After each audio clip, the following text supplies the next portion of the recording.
ఆదివారం బిర్యానీ శ్రీజ కథ. ఆదివారం వచ్చిందంటే శ్రీజ ముఖంలో 1000 కాంతులు.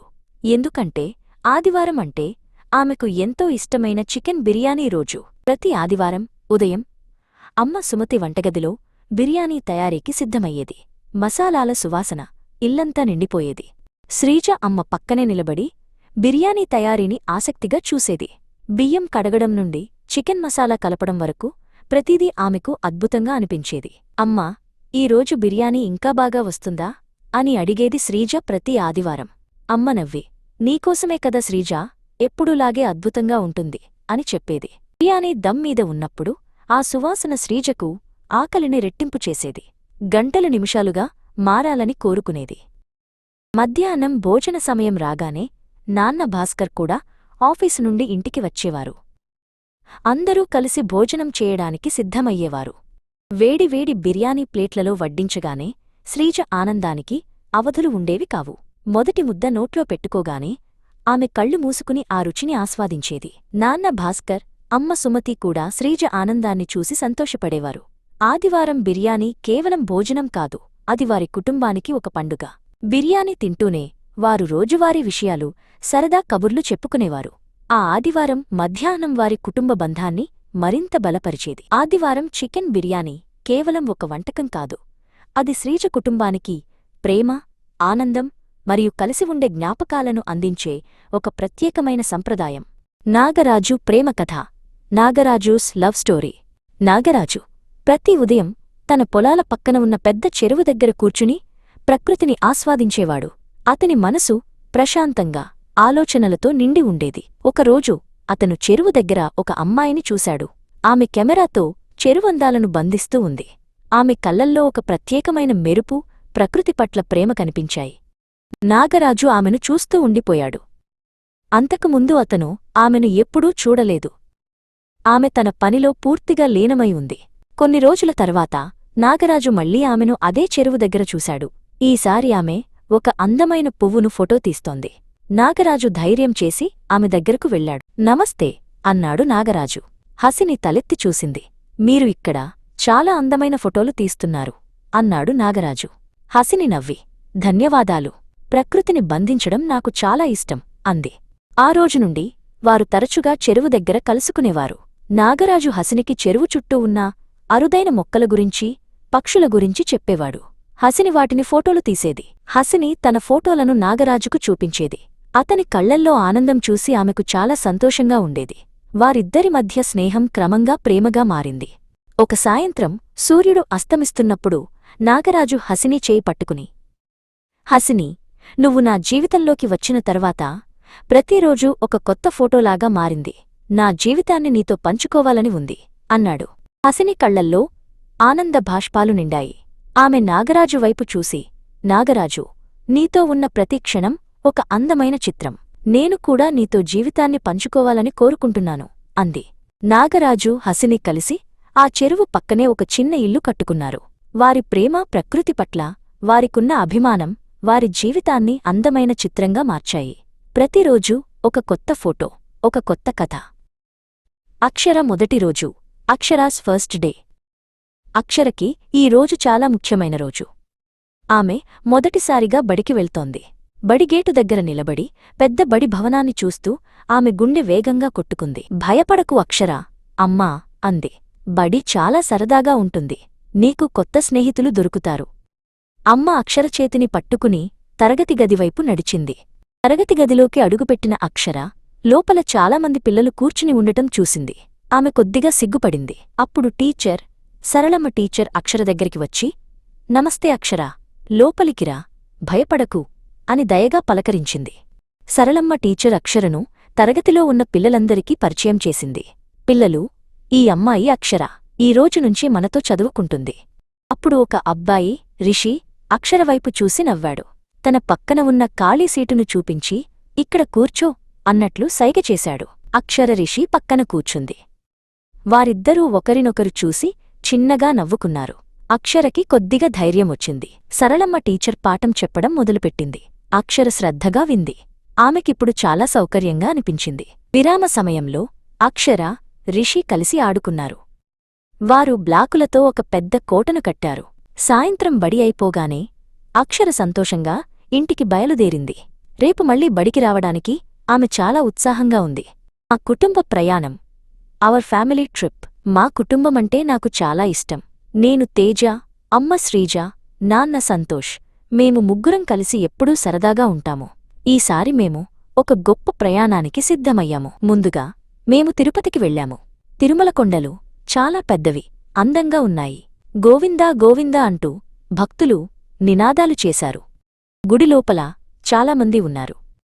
అమ్మ, నాన్న నన్ను పట్టుకుని జాగ్రత్తగా నడిచారు. వెంకటేశ్వరస్వామి దర్శనం చేసుకోగానే మనసు చాలా ప్రశాంతంగా అనిపించింది. తిరుపతి దర్శనం తరువాత మేము ఊటీకి బయల్దేరాము. దారి పొడవునా పచ్చని పొలాలు, కొండలు చాలా బాగున్నాయి. ఊటీ చేరుకోగానే చల్లని గాలి మమ్మల్ని పలకరించింది. అక్కడ చూడదగ్గవి చాలా ఉన్నాయి, కాని నాకు రైలు ప్రయాణమంటే చాలా ఇష్టం. ఊటీ రైలు చాలా చిన్నగా, అందంగా ఉంది. అది కొండల మధ్యలో నుండి నెమ్మదిగా వెళ్తోంది. మేము కిటికీలోంచి బయట చూస్తూ ఆనందించాము. రైలు సొరంగాల గుండా వెళ్ళినప్పుడు చీకటిగా ఉండేది, మళ్ళీ బయటికి రాగానే వెలుగు వచ్చేది. అది ఒక సరదా ఆటలా అనిపించింది. రైలు వెళ్తున్నప్పుడు మేము టీతోటలు, చిన్న చిన్న ఇళ్ళు, అందమైన పూలను చూశాము. ప్రతి మలుపులోనూ ఒక కొత్త అందం. ఊటీలో మేం బోటింగ్ కూడా చేశాము. సరస్సులో పడవలో వెళ్తుంటే చుట్టూ ఉన్న పర్వతాలు చాలా అద్భుతంగా కనిపించాయి. ఈ ప్రయాణం నాకు ఎప్పటికీ గుర్తుండిపోతుంది. అమ్మా, నాన్నతో కలిసి గడిపిన ప్రతి క్షణం ఒక మధుర జ్ఞాపకం. మా కుటుంబమంటే నాకు చాలా ఇష్టం.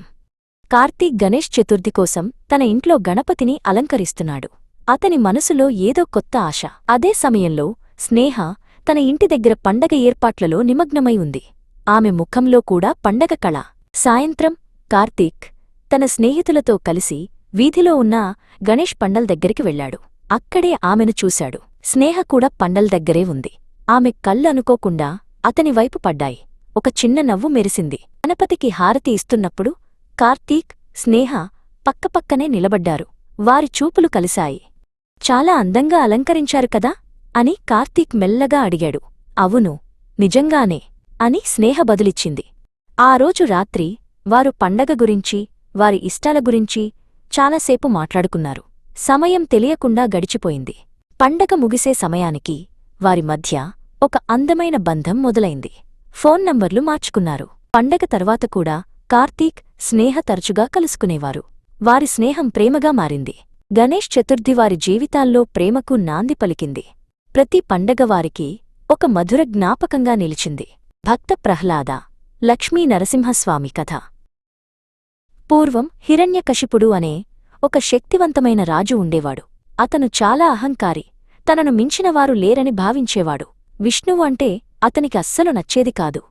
కాని హిరణ్యకశిపుని కుమారుడు ప్రహ్లాదుడు తన తండ్రికి పూర్తి విరుద్ధంగా ఉండేవాడు. ప్రహ్లాదుడు చిన్నప్పటినుంచే విష్ణుభక్తుడు. హిరణ్యకశిపుడు తన కుమారుడు విష్ణువును పూజించడం చూసి చాలా కోపంగా ఉండేవాడు. నన్ను తప్ప మరెవరినీ పూజించకూడదు అని ప్రహ్లాదుడికి చెప్పేవాడు. ప్రహ్లాదుడిని మార్చడానికి హిరణ్యకశిపుడు అతన్ని గురువుల వద్దకు పంపాడు. కాని ప్రహ్లాదుడు అక్కడా విష్ణునామాన్నే జపించేవాడు. హిరణ్యకశిపుడు మరింత కోపంతో ప్రహ్లాదుడిని కొండపై నుండి తోయించాడు, విషమిచ్చాడు, ఏనుగులతో తొక్కించాడు. కాని ప్రహ్లాదుడికి ఏమీ కాలేదు. ఒకరోజు హిరణ్యకశిపుడు, నీ విష్ణువు ఎక్కడ ఉన్నాడు? ఈ స్తంభంలో ఉన్నాడా అని అడిగాడు.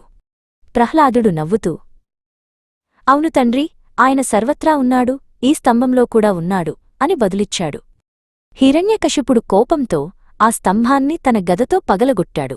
అప్పుడు ఆ స్తంభం నుండి భయంకరమైన లక్ష్మీనరసింహస్వామి రూపం బయటకు వచ్చింది. లక్ష్మీనరసింహస్వామి హిరణ్యకశిపుడిని పట్టుకుని ద్వారమంచున సంధ్యా సమయంలో తన పదునైన గోళ్లతో సంహరించాడు. ప్రహ్లాదుని భక్తికి మెచ్చి లక్ష్మీనరసింహస్వామి అతన్ని ఆశీర్వదించారు. ధర్మం గెలిచింది, భక్తికి ఎప్పుడూ రక్షణ ఉంటుందని ఈ కథ మనకు నేర్పుతుంది. కేదార్నాథ్ యాత్ర. కేదార్నాథ్ యాత్ర. శ్రీజ, ఆమె తల్లిదండ్రులు సరళ, రాఘవ్ మరియు తమ్ముడు కార్తీక్. ఒకరోజు సాయంత్రం అందరూ కలిసి కూర్చున్నారు. వారు కేదార్నాథ్ యాత్ర గురించి మాట్లాడుకుంటున్నారు.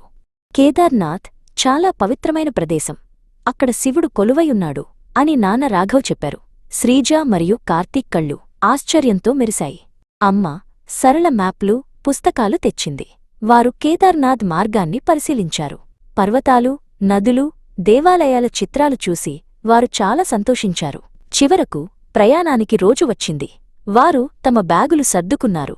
వెచ్చని బట్టలు, స్నాక్స్ మరియు ఒక చిన్న ప్రథమ చికిత్స కిట్. వారు రైలులో ప్రయాణం ప్రారంభించారు. కిటికీలోంచి పచ్చని పొలాలు, చిన్న గ్రామాలు మరియు దూరంలో పర్వతాలు కనిపించాయి.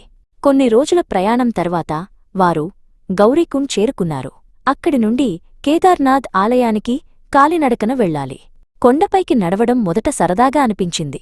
కాని కొంత దూరం వెళ్ళాక శ్రీజ కొద్దిగా అలసిపోయింది. దాదాపు చేరుకున్నాము శ్రీజ, కొద్ది దూరం మాత్రమే ఉంది అని సరళ ప్రోత్సహించింది. రాఘవ్ కూడా వారికి ధైర్యం చెప్పాడు. చివరకు వారు కేదార్నాథ్ ఆలయాన్ని చేరుకున్నారు. ఎత్తైన పర్వతాల మధ్య మంచుతో కప్పబడిన శిఖరాల కింద ఆ ఆలయం చాలా అద్భుతంగా కనిపించింది. వారు శివుడిని దర్శించుకుని భక్తితో ప్రార్థనలు చేశారు. ఆ ప్రశాంతమైన వాతావరణంలో వారికి గొప్ప ఆనందం కలిగింది. కేదార్నాథ్ యాత్ర వారి జీవితంలో మర్చిపోలేని అనుభూతిగా మిగిలిపోయింది. వేములవాడ బస్సు ప్రయాణం. Vemulawada bus journey. తేజకు వేములవాడ గుడికి వెళ్లాలని చాలా ఆశగా ఉంది. అమ్మా, నాన్నతో కలిసి బస్సులో ప్రయాణం చేయడమంటే తనకెంతో ఇష్టం. తెల్లవారుజామునే అందరూ లేచారు. అమ్మ ప్రయాణానికి కావాల్సినవన్నీ సర్దింది. నాన్న బస్టాప్కు వెళ్లడానికి సిద్ధమయ్యారు. బస్టాప్కు చేరుకున్నారు. అక్కడ చాలామంది ఉన్నారు. తేజ బస్సు కోసం ఆతృతగా ఎదురుచూస్తున్నాడు. సేపటికే పెద్ద బస్సు ఒకటి వచ్చింది. అందరూ బస్సు ఎక్కడానికి క్యూలో నిలబడ్డారు. తేజ ఆనందంగా బస్సులోకి వెళ్లాడు. బస్సులో కిటికీ పక్కన సీటు దొరికింది తేజకు. బయట పచ్చని పొలాలు, చెట్లు, చిన్న చిన్న ఇళ్ళు కనిపించాయి. బస్సు ఒక చిన్న హోటల్ దగ్గర ఆగింది. అందరూ టీ తాగడానికి, స్నాక్స్ తినడానికి దిగారు.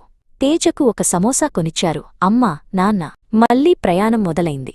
వేములవాడ దగ్గర పడుతోందని నాన్న చెప్పారు. తేజ గుడిని చూడాలని ఆతృతగా ఉన్నాడు.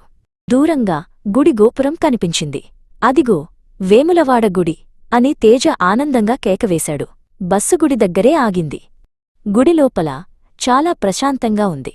తేజ కళ్ళు మూసుకుని దేవుడిని ప్రార్థించాడు. తన మనసు తేలికపడినట్లు అనిపించింది. దర్శనం పూర్తయ్యాక అందరూ సంతోషంగా ఇంటికి బయలుదేరారు. తేజకు ఈ వేములవాడ ప్రయాణం ఎప్పటికీ గుర్తుండిపోతుంది.